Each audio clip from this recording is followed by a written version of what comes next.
Alicia, the girl, she gave an interview with police right when she got picked up. She's already spoke to them and confirmed, oh yeah, we were here. Alicia didn't just talk to the cops. Shorty went way past that. She flipped the whole script and threw everybody under the bus without hesitation. Alicia Andrews did not know any of those men in that group, and none of those men in that group knew Alicia Andrews. As a matter of fact, if there was some conspiracy, Alicia Andrews was not in the loop because she was not in the group. Word on the street is she might have even dragged young Ace into the mess. Let me break it down real quick. Inside that tense, packed Tampa courtroom, Assistant State Attorney Scott Harmon methodically presented what prosecutors called a mountain of evidence against 22-year-old Alicia Andrews. They didn't portray her as some innocent bystander caught in the wrong place at the wrong time. Nah, they painted her as a key player, active and essential, in the cold-blooded murder of Jacksonville rapper Foolio. Didn't know as he was out with friends celebrating his birthday that he was being watched, that he was being followed. He was being stalked. Stalked and observed while he was celebrating. Stalked and observed by a group of killers. The state's case against Andrews stacks up layer after layer of incriminating proof. It's a detailed, overwhelming trail of digital clues, surveillance footage, cell tower pings, license plate reader hits, social media posts, witness statements, and even her own words. Together, they form a picture of someone who wasn't just around. She was actively helping stalk, track, and set up a man on what was supposed to be one of the happiest nights of his life, his 26th birthday.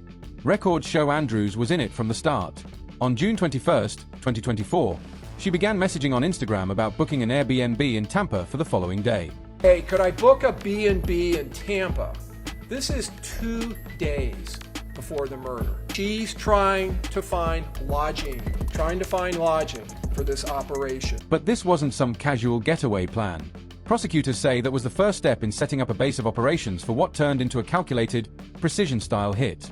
The preparation ran way deeper than just finding a place to stay. The evidence lays out how Andrews, her boyfriend Isaiah Chance, Sean Gathright, and brothers Rashard and Davian Murphy were planning this mission with disturbing organization and intent. Reservations were made, uniforms, disguises obtained and selected. Gear was obtained, weapons selected, weapons loaded, and weapons modified and made ready. They secured disguises. All 5 suspects obtained black clothing, balaclavas, ski masks, and COVID masks. Surveillance footage caught Andrews herself wearing a black CO mask, while Chance was seen in a blue one.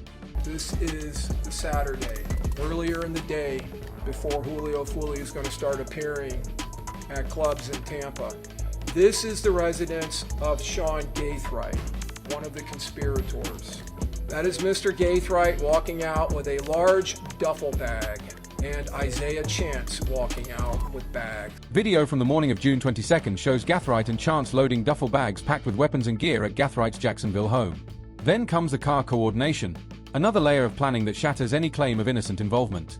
The crew ran 2 vehicles for the mission, a black Chevy Impala registered to Gathright's mom, serving as the assault car carrying the shooters, and a rented silver Chevy Cruze obtained by Rashard Murphy to avoid recognition, acting as the surveillance car. This 2-vehicle setup is something you'd expect from trained criminals or a tactical unit, not from random bystanders. The prosecution's case really gains weight during the surveillance phase, where Andrews' active role becomes impossible to deny. Foolio had tragically made his movements public on Instagram, posting about his pool party and club appearances at Teasers on North Nebraska Avenue and later Truth 18, on East Bush Boulevard. Around 1:40 a.m. on June 23rd, footage shows Andrews, Chance, and Davian Murphy leaving the Airbnb in the Cruise, making a quick McDonald's stop at 2205 East Fletcher Avenue to grab food. That is her in the passenger seat.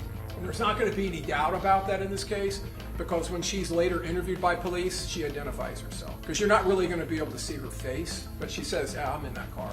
That's me. Drive-through video clearly captures all 3 inside the car, with Andrews identifying herself, a direct contradiction of her later police claim that she went alone because she was hungry. That lie fell apart fast.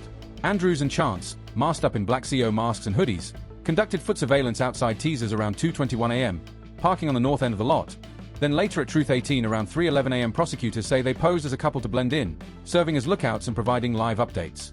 The coordination becomes undeniable when the Impala carrying the shooters pulled up to Teasers exactly as Foolio exited at 2:47 a.m., entering from the north side to avoid notice.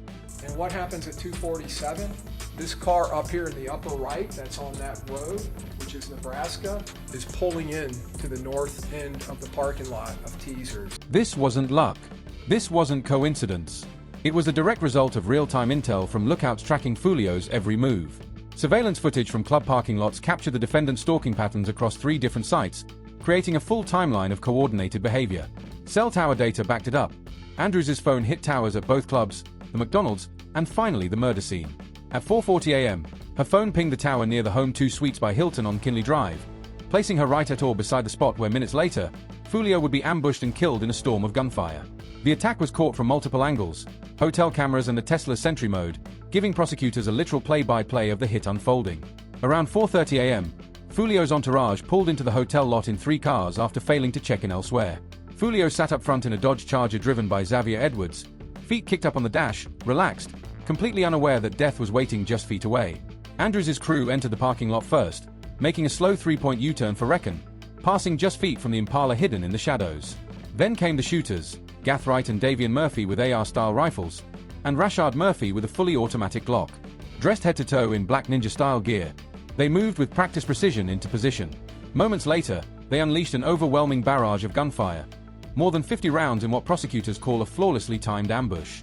Foolio, trapped in the passenger seat, jolted upright and dove toward the back in a desperate attempt to escape, but it was too late.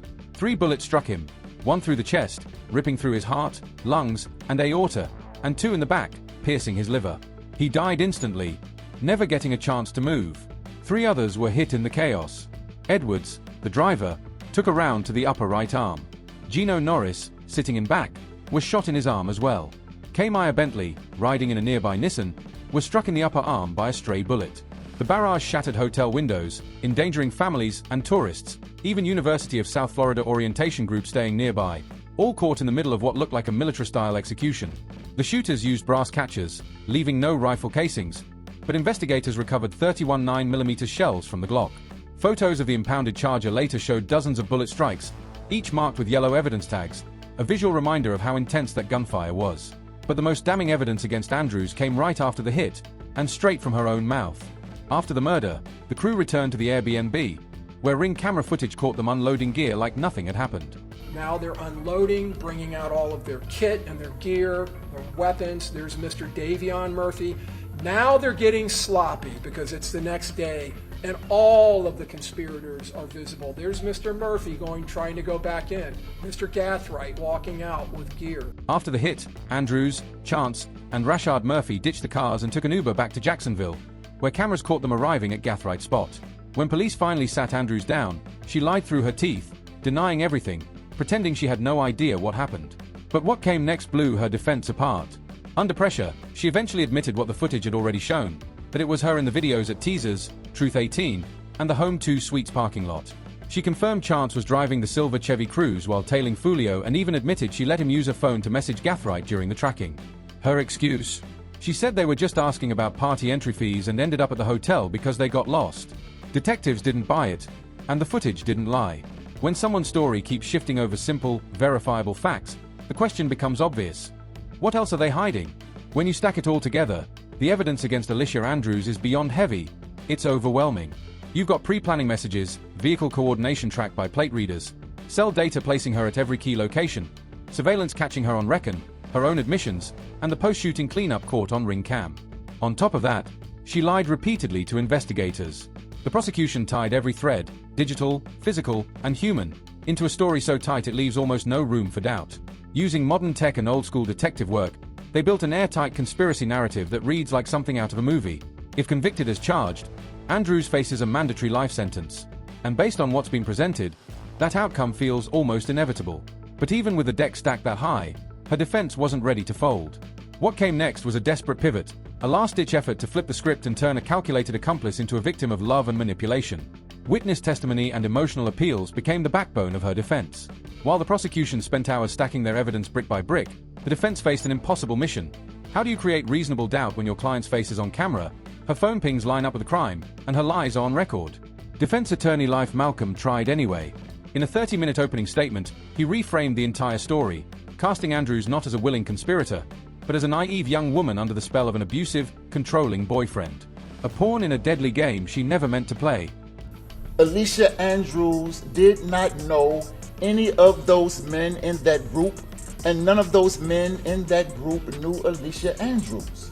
As a matter of fact, if there was some conspiracy, Alicia Andrews was not in the loop because she was not in the group. Throughout his opening, Malcolm's tone was charged, impassioned, deliberate, and heavy with conviction. He worked the room with rhetorical contrast, trying to strip away the image of a cold conspirator and replace it with that of a flawed but human young woman. His cornerstone argument was simple. Alicia Andrews had no prior knowledge of any murder plot and no ties to gang life. In Malcolm's telling, this wasn't a coordinated hit, it was a misunderstanding. He claimed Andrews saw the Tampa trip as nothing more than a weekend escape, a chance to patch things up with her on-and-off boyfriend, Isaiah Chance. On the weekend, Charles Jones was killed. Alicia Andrews was on a weekend trip with her boyfriend. Mr. Gathright drives across I-4 to Polk County, to Auburndale, to his grandmother's house, where he switches cars. He leaves his Impala at his grandmother's house, and he takes her Toyota 4Runner, and he drives that to Orlando, where he goes out that night to a club, and he posts a photograph of him drinking Don Julio tequila, which is a diss to Charles Jones. What he didn't know was that his own family member would later hand over home security footage of that night, video showing him rushing back and forth, carrying what appeared to be heavy camera bags, likely packed with weapons, and obsessively cleaning the Impala's interior. That footage would later become one of the cornerstone visuals tying him directly to the murder. The first real breakthrough in identifying the suspects came through what looked like routine police work, but it cracked the whole case open. On June 26, 2024, just 3 days after Foolio's murder, Jacksonville Sheriff's deputies pulled over Gathwright's vehicle. Inside, they found a Glock 9mm, rifle rounds, spent shell casings, and other items that would become forensically critical. Ballistics testing later confirmed what prosecutors called a smoking gun link. Those rifle casings matched 2 previous shootings, including a May 23 homicide and a 2023 attempt on Foolio's life when he was shot in the foot. By late July, the dragnet closed in. On July 27, 2024, Jacksonville SWAT teams launched simultaneous early morning raids that ended with the arrests of Sean Gathright, Isaiah Chance, and Alicia Andrews, all caught on bodycam footage as officers stormed multiple addresses across the city. 3 days later, on July 30th, the takedown of Rashard Murphy unfolded in tense, cinematic fashion at the Collins Preserve apartments. Surrounded and realizing the chase was over, Murphy allegedly held himself at gunpoint while on FaceTime with his girlfriend, delivering what he seemed to think were his final words before surrendering. But one man, Dave Murphy, remained a ghost. He slipped through every dragnet, vanishing for nearly 7 months. During that time, investigators say he grew bolder, even reckless. In what authorities later described as a blend of arrogance and stupidity, Murphy allegedly appeared on a Twitter Spaces session on September 26, 2024, taunting listeners, making threats, and, unbelievably, hinting at his own location. Just turn yourself in, bruh. You don't got no money. Your life already on, like, bro. You don't have a life no more. You Davion Murphy. Oh my God. I'm in your hood right now. The choice to publicly broadcast himself on social media while being actively pursued by the U.S. Marshals, the FBI, and multiple local law enforcement agencies stands as one of the most astonishing acts of criminal recklessness in recent history. Authorities routinely monitor social media for exactly this kind of mistake, and Murphy's decision to appear on Twitter Spaces almost certainly handed investigators crucial insight into both his whereabouts and his state of mind. The manhunt came to an end on January 6, 2025, when Devon Murphy was captured at an apartment complex on Label Street in Jacksonville by a joint task force made up of the Jacksonville Sheriff's Office SWAT team, the gang unit, and the U.S. Marshal Service. Yet, even with the arrests, the investigation was far from over. The decade-long gang conflict between Foolio's 6 Block and the rival ATK and 1200 Sets had already claimed dozens of lives. A brutal feud fought not only in the streets but through rap lyrics and viral posts that mocked the dead and taunted the living. At the center of ATK stood rapper Yungeen Ace, real name Keanta Bullard, one of Jacksonville's most well-known artists and a man whose proximity to the case has drawn growing attention as the trial continues. Within just 48 hours of Foolio's death, Ace released a track containing chillingly specific references to the murder, details that were not yet public. The revelation raised serious questions about how he could have known those facts unless he had direct contact with someone present during or before the killing. Meanwhile, the prosecution's case remains formidable.